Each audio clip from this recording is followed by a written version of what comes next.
So tonight I've decided to compare these two telescopes, the refractor against the Maksutov.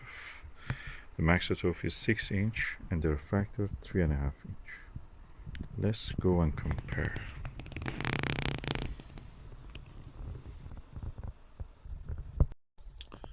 Okay, I'm now comparing and testing two telescopes. This is a Skywatcher Skymax 150 Maksutov, and this is the Skywatcher Evostar 19 and 90 3.5 inch telescope, refractor telescope. Is a achromatic telescope, robust, and that's a Maksutov. And so let's compare. The first thing you notice, focus easily. That one comes with the extension tube. This one I just use its own draw tube, so no problem coming focus. I'm using Japanese style, which means that there is no star diagonal. The first thing is that the image in this is not as sharp as this. I just brought it out and I didn't let it to cool down to the ambient temperature. So because the tube is closed, the image has turbulence in it. You don't see it, but you see it in a form that the image is not very clear yet. You can see Jupiter bands, but in this one, even with the 26mm, it's very clear. That one with the 10mm aspheric SVBony is not clear.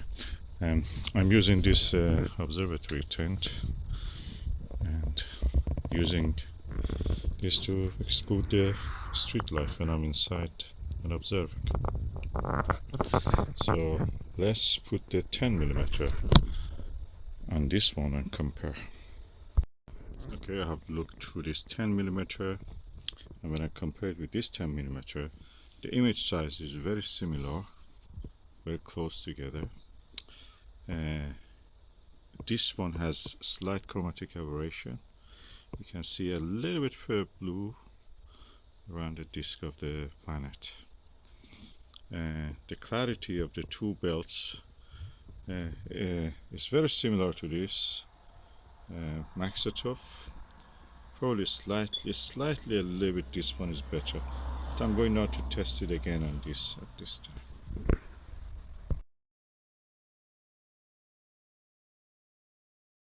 Okay, from within this tent I can now look at the planet Jupiter with the Maksutov 150. This is a Skymax, and with a 10mm aspheric I can say that the image is in this color free. The belts of Jupiter are more clear, although we are now after a heavy day of rain and kind of strong winds, so the turbulence in the atmosphere usually at this time is high. The jet stream above in the higher atmosphere actually distorts a lot of things, but the image is clear in this one, better than the Evostar 90. So if I want to observe and see better, I will use this. No chromatic aberration at all. It's pure clean.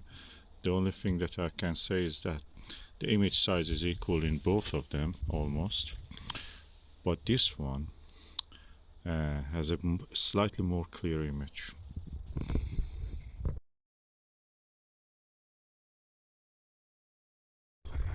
Okay, I have now changed to SLV 6mm, Vixen SLV 6mm eyepiece. The image is the edge of the Jupiter is not sharp.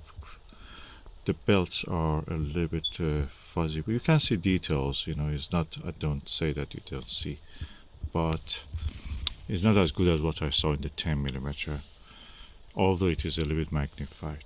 So I may go now for a Starguider 8mm just to see how it's with that.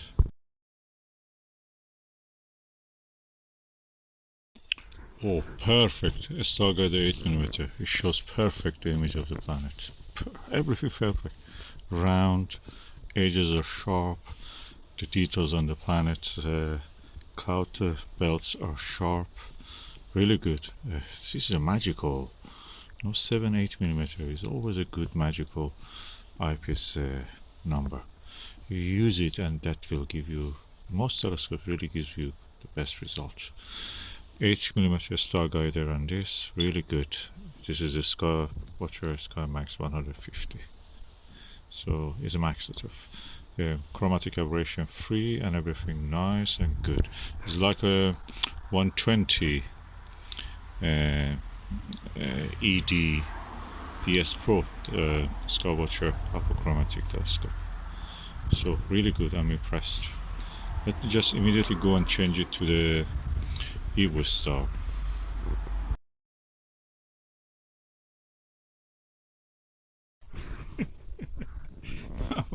This 8mm Starguider is a magical eyepiece. Image is clear, beautiful, sharp.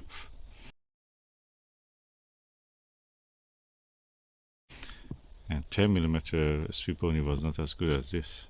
And you can see a lot of details. Which one I prefer? I think both of them are nice. This one is slightly smaller. The image scale is smaller, so magnification is definitely less. In this one, with this, not with this eyepiece, I just put it for stopping the air going inside. With the Starguider on this Skywatcher here, the image is really better, bigger slightly, chromatic aberration free.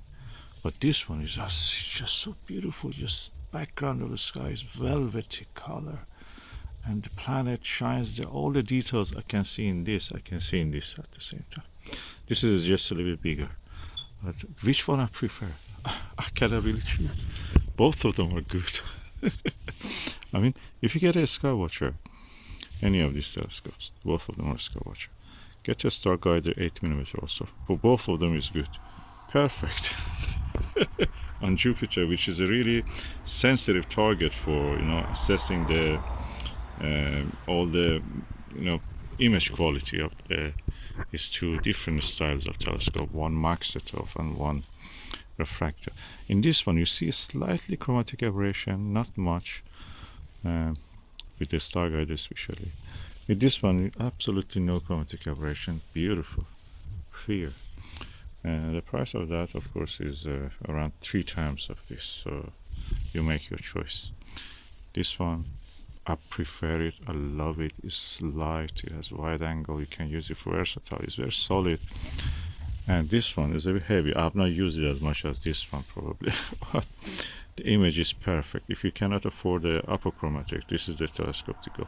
And with this with the focal reducer like Celestron 0.63 times focal reducer, it practically can become a wide field telescope, especially if you go straight through. I recommend it.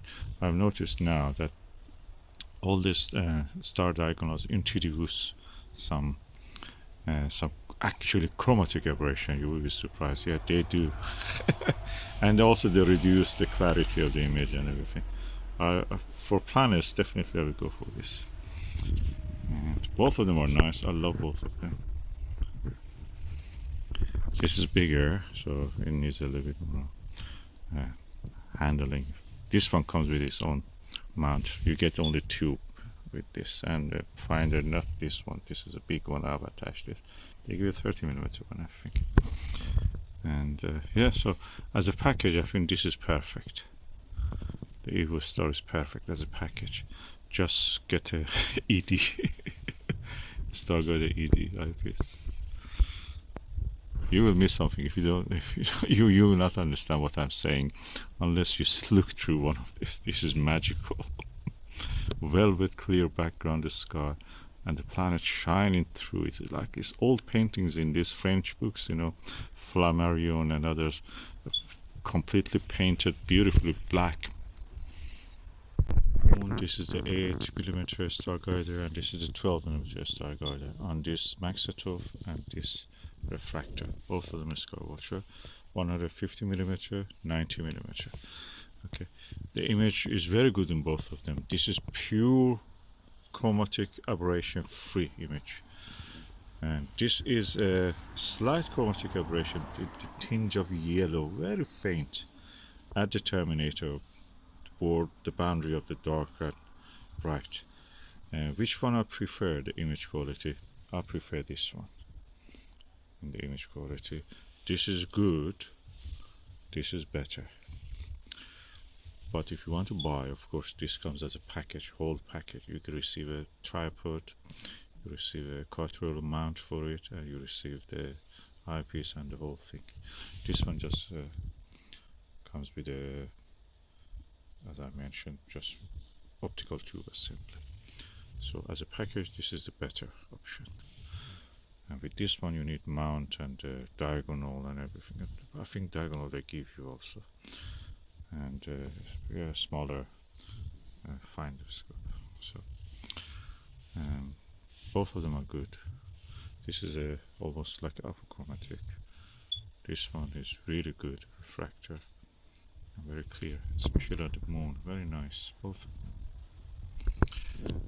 With the 8mm even the magnification is less than that, so that is giving a bigger image. But pointing that to the target is difficult, more difficult than this. This is a straightforward. That one has a narrow field of view. Of course, it needs a little bit thermal equilibrium.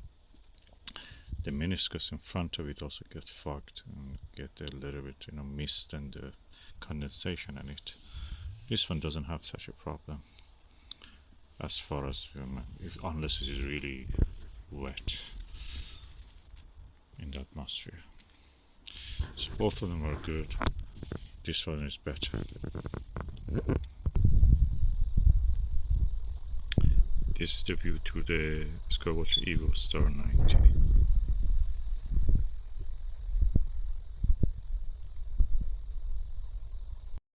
Okay, as you may see, when you use the camera to video the moon, for example, it's not always the highest magnification the better, because anyway, it may, you know, camera will not be able to cope with the magnification as much as your eyes can adapt easily to it. I'm concerned that the image in both of them are sharp. Which one I prefer? Both of them are good. I prefer this one a little bit slightly less magnification. With this one, the same eyepiece gives more magnification. Visually it is alright, but with the video it doesn't look that that much better.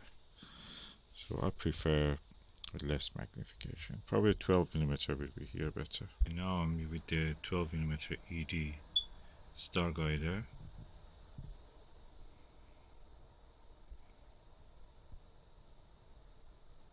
And the Maksutov 150 Skywatcher Skymax.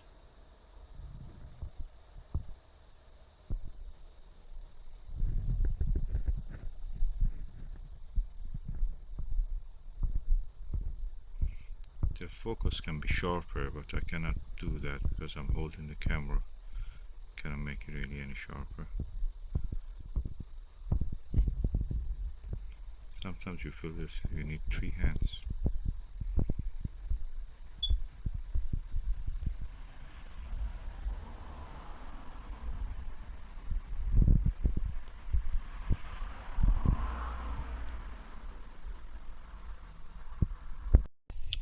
Okay, this is 16mm Nirvana on the Skywatcher Evostar.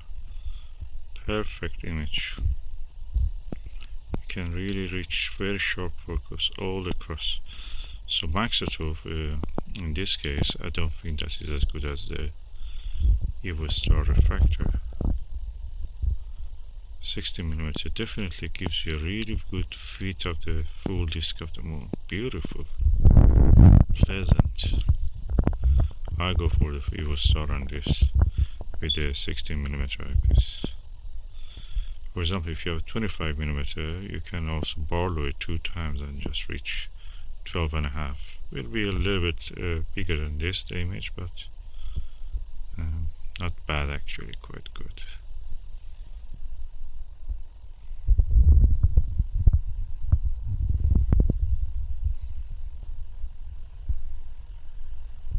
Yeah, I prefer Evostar with the 16mm Nirvana here. Any eyepiece in this range probably will give you the full disk of the moon visible, full face of the moon I should say. flat earthers now will say that the moon is also a disk. That's just a language. Our language is not very rich in that sense. Our language is probably, we can say that it belongs to archaic times, antiquity, when people use this kind of terms for describing the celestial bodies. And since I'm inside this tent, practically the light pollution doesn't bother me directly into my eye, but of course the sky background can be a problem. But I'm looking at the bright objects like planets, like Jupiter and the moon, so it's not a problem here. But the nuisance of the light on scattered light from the corner of your eye or anything inside this tent is completely non-existent. I'm not bothered by the light at all. The only light is the moon and Jupiter. And I can move this tent, it's very easy to move it around.